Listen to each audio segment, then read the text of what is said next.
عربی سیکھنے سکھانے کے تعلق سے یہ آج کا 34واں ویڈیو ہے۔ عربی میں کہیں گے الدرس الرابع والثلاثون، 34واں سبق۔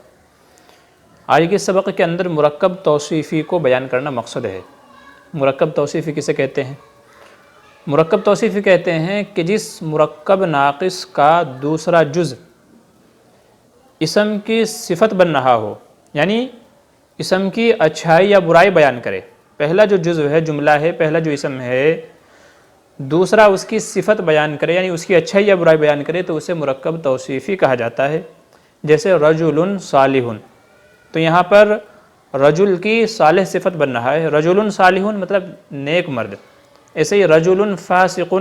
گنہگار مرد، ایسے ہی حجر اسود کالا پتھر۔ تو اس مرکب ناقص، اگرچہ یہ جملہ مرکب ناقص ہے، مرکب ناقص ہم نے بتایا تھا کہ دو یا اس سے زیادہ جملوں سے مل کر کے بنا ہوا ایسا جملہ کہ جس میں بات مکمل نہ ہوتی ہو، ادھوری رہ جاتی ہو، مکمل فائدہ جس سے حاصل نہ ہوتا ہو، تو اس کو مرکب ناقص کہا جاتا ہے۔ ایک سے زیادہ جملوں کو ملانے کو مرکب کہا جاتا ہے۔ مرکب کی دو قسمیں تھیں، مرکب ناقص، مرکب تام۔ مرکب ناقص کہتے ہیں کہ دو یا اس سے زیادہ جملے ہوں لیکن بات مکمل سمجھ میں نہ آئے، بات ادھوری رہ جائے۔ اور مرکب تام کہتے ہیں کہ ایک سے زیادہ جملے ہوں، دو یا اس سے زیادہ، لیکن بات بھی مکمل سمجھ میں آ جائے۔ تو مرکب توصیفی کہتے ہیں کہ جس مرکب ناقص میں جملے کا دوسرا جزو اسم کی صفت بن رہا ہو، یعنی اس کی اچھائی یا برائی بیان کر رہا ہو، تو اس کو مرکب توصیفی کہا جاتا ہے۔ مرکب توصیفی میں پہلے جزو کو موصوف اور دوسرے جزو کو صفت کہا جاتا ہے۔ پہلا جو اسم ہے اسے موصوف اور دوسرے کو صفت کہا جاتا ہے۔ پھر یاد رکھتے چلیں کہ اردو میں صفت پہلے آتی ہے اور موصوف بعد میں آتا ہے، جبکہ عربی کے اندر موصوف پہلے اور صفت بعد میں آتی ہے۔ جیسے اس کی مثال ہے طفل جمیل، تو طفل یعنی بچہ خوبصورت ہے، تو طفل یہ موصوف ہے اور جمیل یعنی خوبصورت ہے، یہ اس کی صفت ہے۔ تو عربی میں موصوف پہلے آئے گا طفل جمیل، اور اردو میں صفت پہلے آئے گی اور موصوف بعد میں آئے گا۔ لہٰذا جب ہم طفل جمیل کا ترجمہ کریں گے تو پہلے صفت یعنی خوبصورت ہونا اس کا ترجمہ کریں گے اور یوں کہیں گے خوبصورت بچہ، طفل جمیل خوبصورت بچہ۔ تو عربی میں موصوف پہلے آئے گا، صفت بعد میں آئے گی، اور اردو میں ترجمہ کرتے وقت صفت کو پہلے بیان کریں گے، موصوف کو بعد میں۔ پھر دوسری بات یاد رکھنے کی یہ ہے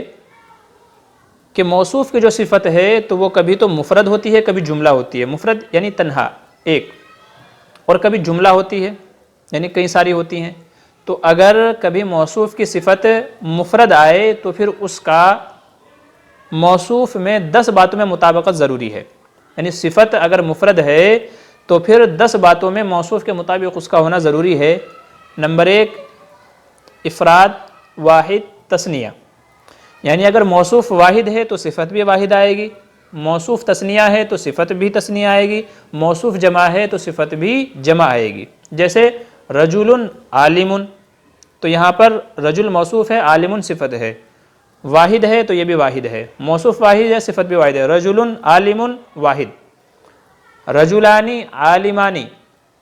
موصوف تثنیہ ہے تو صفت بھی تثنیہ ہے۔ ایسے ہی رجال علماء، رجال جمع ہے تو صفت علماء یہ بھی جمع ہے۔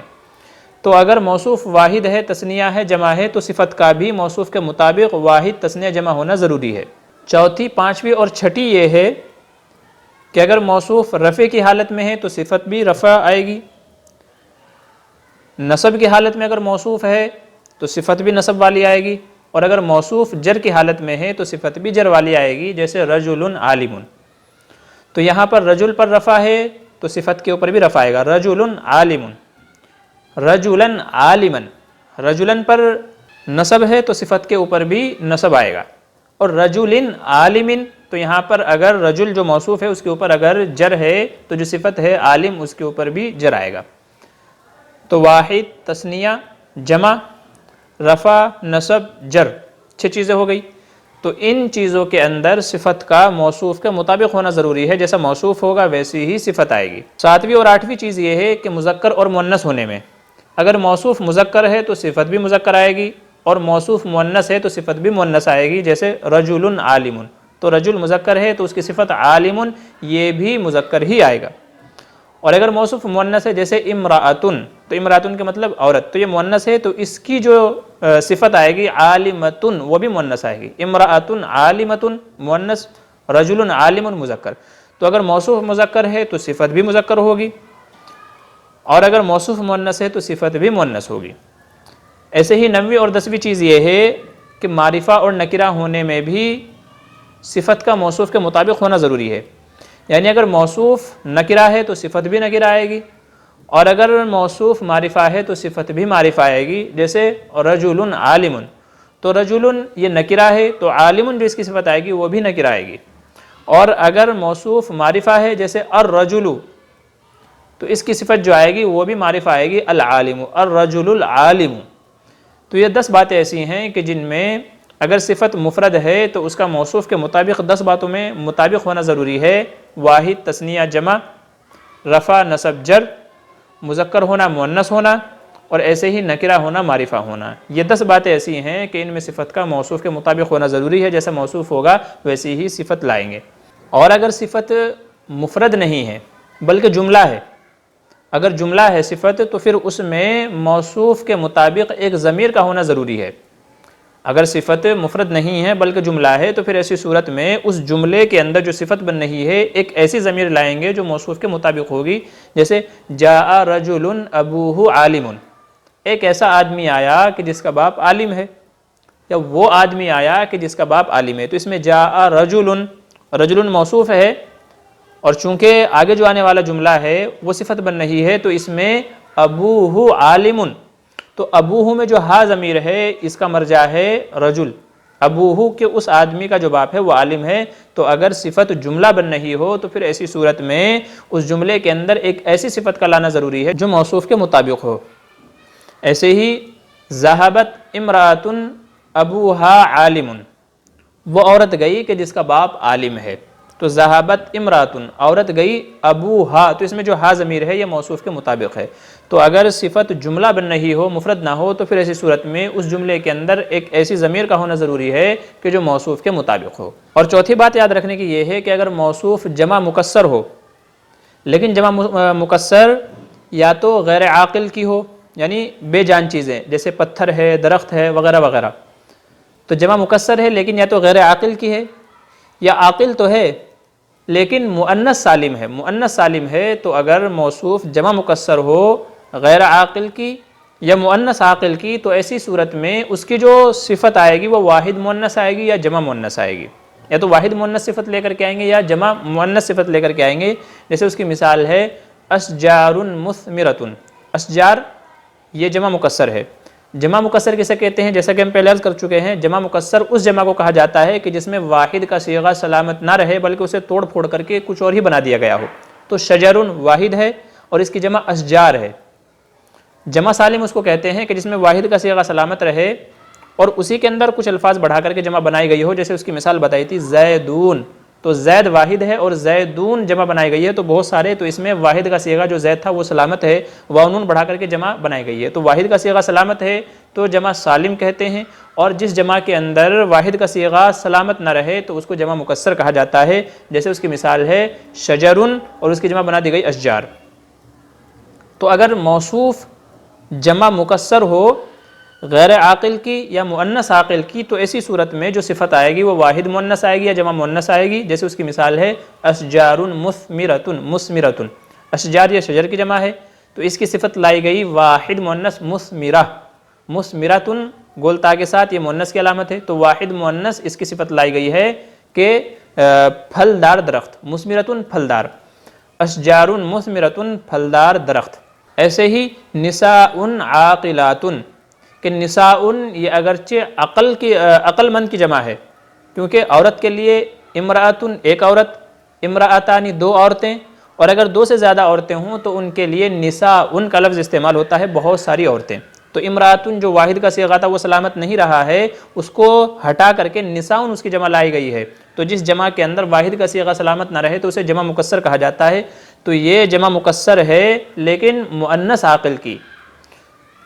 امرأتن سے نساء اس کی جمع لائی گئی ہے، تو اگر موصوف مؤنث عاقل کی جمع مکسر ہو تو ایسی صورت میں اس کی جو صفت ہے وہ یا تو واحد مؤنث لائی جائے گی یا تو جمع مؤنث لائی جائے گی۔ تو نساء یہ جمع مکسر ہے، جمع ہے لیکن مکسر ہے، تو جو اس کی صفت لے کر کے آئیں گے تو وہ بھی جمع مؤنث لے کر کے آئیں گے، چنانچہ نساء عاقلات، کہ عاقلتن کی جمع ہے عاقلاتن، عاقلتن واحد ہے اور عاقلاتن یہ جمع ہے۔ تو چوتھی بات یاد رکھنے کی یہ ہے کہ اگر موصوف جمع مکسر ہو لیکن غیر عاقل کی ہو یا مؤنث عاقل کی ہو تو ایسی صورت میں جو صفت کو لے کر کے آئیں گے وہ واحد مؤنث آئے گی یا تو جمع مؤنث آئے گی، جیسے اس کی مثالیں ہم نے بیان کی اشجار مثمرۃ اور نساء عاقلات۔ اور پانچویں بات یاد رکھنے کی یہ ہے کہ اگر موصوف جمع مکسر ہے لیکن مذکر عاقل کی، مؤنث عاقل اور غیر عاقل کو نمبر 4 میں ہم نے بیان کر دیا۔ نمبر 5 بات یاد رکھنے کی یہ ہے کہ اگر موصوف جمع مکسر آ رہی ہو، جمع مکسر یعنی جس میں واحد کا صیغہ سلامت نہ رہے، تو اگر موصوف جمع مکسر ہو لیکن مذکر عاقل کی ہو تو ایسی صورت میں اس کی جو صفت لائیں گے وہ واحد مؤنث یا جمع مذکر لے کر کے آئیں گے۔ اس سے پہلے نمبر 4 میں جو صفت لائی تھی وہ واحد مؤنث یا جمع مؤنث تھی، لیکن یہاں اگر مذکر عاقل کی جمع مکسر ہو تو ایسی صورت میں صفت جو لائی جائے گی وہ واحد مؤنث یا جمع مذکر لے کر کے آئیں گے، جیسے اس کی مثال ہے اطفال صغیرۃ۔ یہ اطفال طفل کی جمع ہے، اسے جمع مکسر، چونکہ طفل واحد کا صیغہ تھا، جب اس کی جمع بنائی گئی تو وہ سلامت نہیں رہا، اس لیے جمع مکسر۔ اطفال طفل کی جمع ہے، تو اگر مذکر عاقل کی جمع مکسر ہو موصوف تو ایسی صورت میں جو صفت لے کر کے آئیں گے وہ واحد مؤنث لے کر کے آئیں گے، چنانچہ اطفال صغیرۃ لائیں گے، حالانکہ صغیرۃ کی جمع اصغار آنا چاہیے تھا، لیکن اگر موصوف جمع مکسر ہو تو پھر ایسی صورت میں جمع جو لائیں گے وہ واحد مؤنث لے کر کے آئیں گے، لہٰذا اطفال صغیرۃ۔ اور ایسے ہی دوسری مثال ہے رجال کبار، کہ رجال یہ بھی جمع مکسر ہے کیونکہ رجل سے بنا ہے، رجل واحد کے لیے ہے اور رجال جمع مکسر ہے، چونکہ واحد کا صیغہ سلامت نہیں رہا تو جمع مکسر ہے، تو رجال جمع رجل جمع مکسر ہے، تو جو اس کی صفت ہے وہ جمع مذکر لے کر کے آئیں گے، چنانچہ کبار یہ جمع مذکر ہے، ورنہ مؤنث آئے گی کبیرۃ۔ لیکن جب موصوف جمع مکسر ہو اور مذکر عاقل کی ہو تو ایسی صورت میں یا تو واحد مؤنث لے کر کے آئیں گے اور یا تو جمع مذکر لے کر کے آئیں گے، چنانچہ رجال کبار یہ اس کی صفت لے کر کے آئیں گے۔ یہ پانچویں بات ہے جس کا خیال رکھنا ہے۔ پھر آخر میں یہ بات بھی یاد رکھتے چلیں کہ مرکب ناقص کی دو قسمیں اور ہیں، مرکب بنائی اور مرکب مزجی۔ مرکب بنائی کسے کہتے ہیں؟ جس مرکب ناقص کو ملا کر کے ایک کلمہ بنا دیا گیا ہو اور اس کا دوسرا جزو کسی حرف کو شامل ہو تو اسے مرکب بنائی یا مرکب تعدادی کہا جاتا ہے، جیسے اس کی مثال ہے احد عشرہ تسعۃ عشرہ، کہ اصل میں احد و عشر تسعۃ و عشر تھا، دو الگ الگ جملے تھے لیکن ان کو ملا کر کے ایک کلمہ بنا دیا گیا، اور جو دوسرا جزو ہے وہ کسی حرف کو شامل ہے تو اس کو مرکب بنائی یا مرکب تعدادی کہا جاتا ہے، جیسے اس کی مثال ہے احد عشرہ کہ یہ احد و عشر تھا، اور ایسے ہی تسعۃ عشرہ کہ دونوں جملوں کو ملا کر کے ایک کلمہ بنا دیا گیا اور اب احد عشرہ ایک جملہ ہوا، احد عشرہ مطلب 11، تسعۃ عشرہ مطلب 19۔ تو جس مرکب ناقص کو ملا کر کے ایک کلمہ بنا دیا گیا ہو اور اس کا دوسرا جزو کوئی حرف ہو، کسی حرف کو شامل ہو تو اس کو مرکب بنائی کہا جاتا ہے۔ اور مرکب مزجی کہتے ہیں کہ جس مرکب ناقص کو ایک کلمہ بنا دیا گیا ہو لیکن اس کا جو دوسرا جزو ہے وہ کسی حرف کو شامل نہ ہو، کلمہ تو ایک ہی بنا دیا گیا ہے لیکن پہلے کی طرح اس کا جو دوسرا جزو ہے وہ کسی حرف کو شامل نہ ہو تو اسے مرکب مزجی یا مرکب منع صرف بھی کہا جاتا ہے، جیسے اس کی مثال ہے بعلبک، کہ اصل میں بعل الگ تھا بک الگ تھا، دو الگ الگ جملے ہیں، بعل الگ اور بک الگ، لیکن ملا کر کے بعلبک ایک بنا دیا گیا ہے، ایک کلمہ بنا دیا گیا ہے۔ یہ مرکب ناقص ہے اور اس کو ملا کر کے ایک کلمہ بنا دیا گیا ہے، لیکن اس کا جو دوسرا جزو ہے بک یہ کسی اور کی طرف کسی اور حرف کو شامل نہیں ہے، تو اس کو مرکب منع صرف کہا جاتا ہے یا مرکب مزجی بھی کہا جاتا ہے۔ تو یہ آج کا سبق تھا مرکب توصیفی کے بیان، اس کی قسمیں، اس کی مکمل وضاحت ہم نے کر دی ہے، بقیہ جو رہ گیا ہے انشاءاللہ وہ اگلی ویڈیو کے اندر۔